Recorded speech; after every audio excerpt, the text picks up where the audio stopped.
Hungarian Gypsy तू कहाँ जाएगा। माफ़ करें, हंगरी में जिप्सियों को जिप्सी नहीं कहा जाता, उन्हें रोमा या सिगान्य कहा जाता है। सिगान्य शब्द कुछ अपमानजनक माना जाता है। जिप्सियों के लिए सम्मानजनक शब्द है रोमा। लेकिन भारत में इन शब्दों को समझने वाले शायद कम ही हों, इसलिए यहाँ जिप्सी शब्द का प्रयोग किया जा रहा है।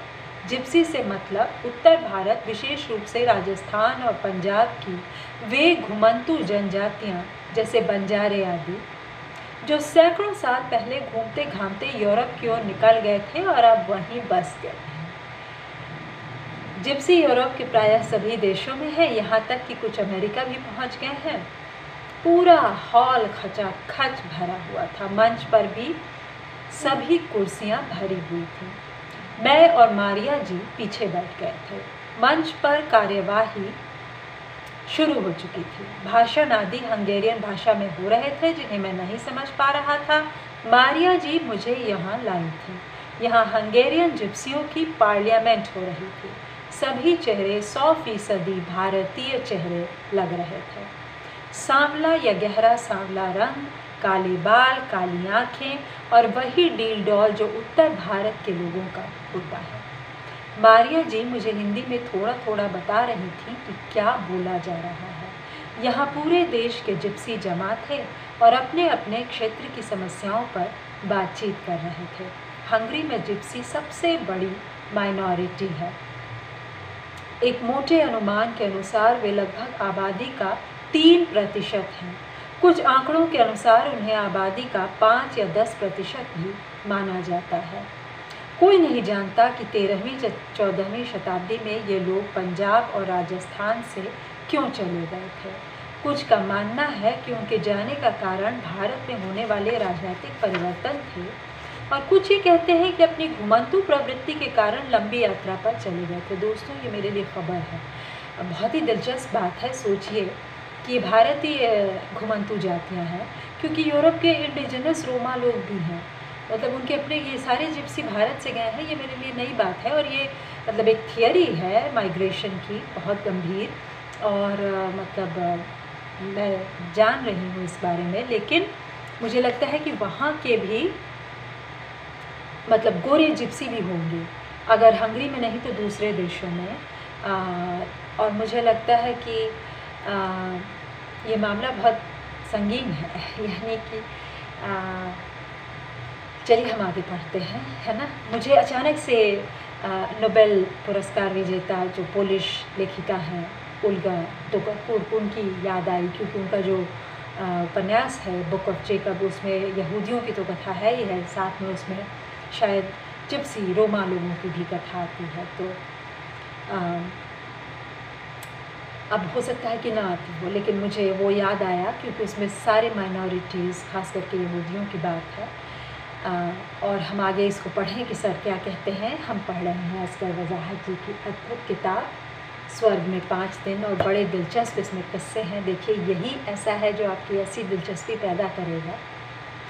वे मूल रूप से भारत के ही हैं, जिसका प्रमाण उनकी भाषा भी है, जो हिंदी, मारवाड़ी, पंजाबी आदि के शब्दों से निर्मित है। उसमें हंगेरियन भाषा और रोमानी भाषा के शब्द भी आ गए हैं, जिसके कारण उसका स्वरूप बदल गया है।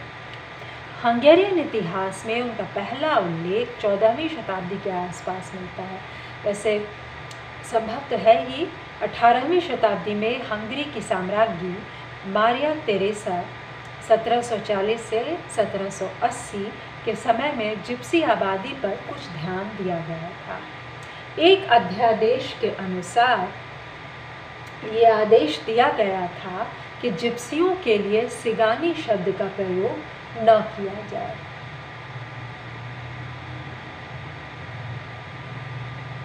बल्कि उन्हें नए किसान या नए हंगेरियन कहा जाए।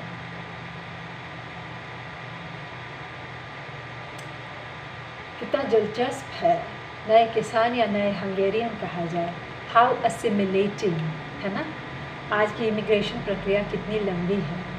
मारिया तेरेसा ने जिप्सियों की बहुविवाह प्रथा पर भी पाबंदी लगा दी थी और आदेश दिया था कि उनके बच्चे उनसे लेकर हंगेरियन किसान परिवारों में पाले जाएं। जोसेफ द्वितीय ने 1783 में जिप्सी भाषा बोलने पर भी पाबंदी लगा दी थी। ये जिप्सियों के साथ के हंगेरियन राज्य के रिश्ते की बात है। जिप्सियों को हंगेरियन समाज में मिला लेने की यह बलात् कोशिश प्रारंभ में काफ़ी हद तक सफल हुई थी, लेकिन 19वीं और 20वीं शताब्दी में जिप्सी पुनः अपनी परंपराओं और संस्कृति की ओर लौट गए थे। देखिए कितनी महत्वपूर्ण किताब है ये, क्योंकि यहाँ न केवल वो दिख रहा है जो आप सामने देखेंगे एक पर्यटक की निगाह से, बल्कि एक प्राध्यापक, एक चिंतक, एक विचारक की निगाह से, एक समाजशास्त्री की निगाह से, जो कि जिप्सी पार्लियामेंट में आपको ले जा रहा है। जिप्सी आमतौर से गाँव में रहते हैं, जिनकी बड़ी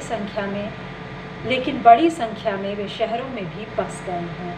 हंगेरियन लोगों की तुलना में जिप्सी आबादी अधिक तेज़ी से आगे बढ़ रही है। वे हंगेरियन लोगों की तुलना में अति शिक्षित और गरीब हैं, इस कारण सामाजिक रूप से पिछड़े हुए हैं। इस स्थिति में ने सामाजिक तनाव पैदा कर दिए हैं।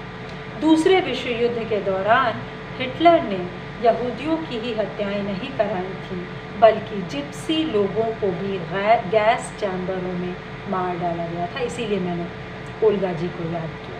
एक अनुमान के अनुसार हंगरी के 28,000 जिप्सियों की हत्या कर दी गई थी। द्वितीय विश्व युद्ध के बाद हंगरी में बनी कम्युनिस्ट सरकारों ने जिप्सियों के उत्थान के लिए कई योजनाएं चलाई थीं। इन योजनाओं से कुछ तो अंतर पड़ा था, लेकिन उनकी अशिक्षा और पिछड़ापन पूरी तरह दूर नहीं हो पाया था। और आज भी जिप्सी प्रश्न हंगेरियन समाज और राजनीति का एक प्रमुख मुद्दा है। जिप्सी लोगों के प्रति हंगेरियन समाज में कई प्रकार के पूर्वाग्रह देखे जा सकते हैं। ऐसा नहीं कि ये पूर्वाग्रह बेबुनियाद हैं, लेकिन इनके कारण अनेक प्रकार की सामाजिक समस्याएं पैदा होती हैं। हंगरी में जिप्सी समस्या का इतिहास पुराना है। 17वीं शताब्दी में भी विदेशियों को सतर्क किया जाता था कि जिप्सी बड़े चोर हैं।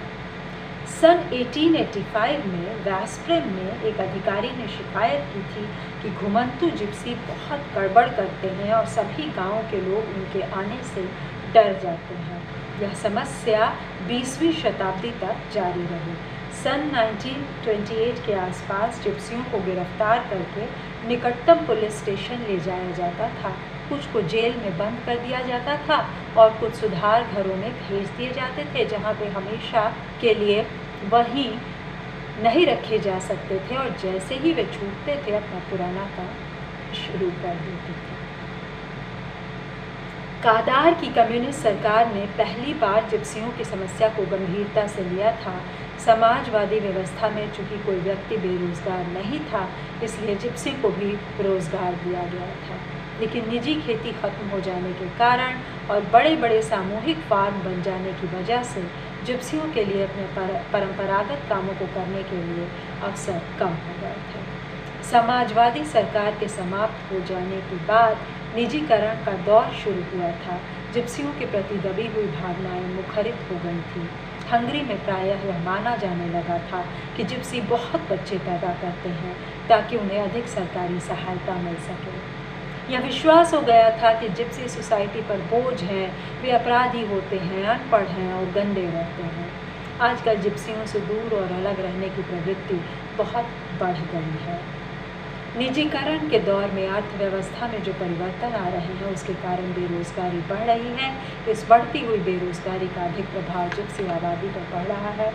दोस्तों, बेहद खूबसूरत चर्चा देखिए, और पूरा हंगरी का इतिहास, उसके विकास का इतिहास आप यहाँ देख सकते हैं। मैं इस किताब को आपके साथ इसलिए पढ़ रही हूँ कि हंगरी जाने से पहले का अपना उत्साह भी साझा कर सकूं, साथ में सर की इस बहुमूल्य किताब की एक टिप्पणी भी आपके साथ साझा कर सकूं। मुझे सुनने के लिए बहुत बहुत धन्यवाद।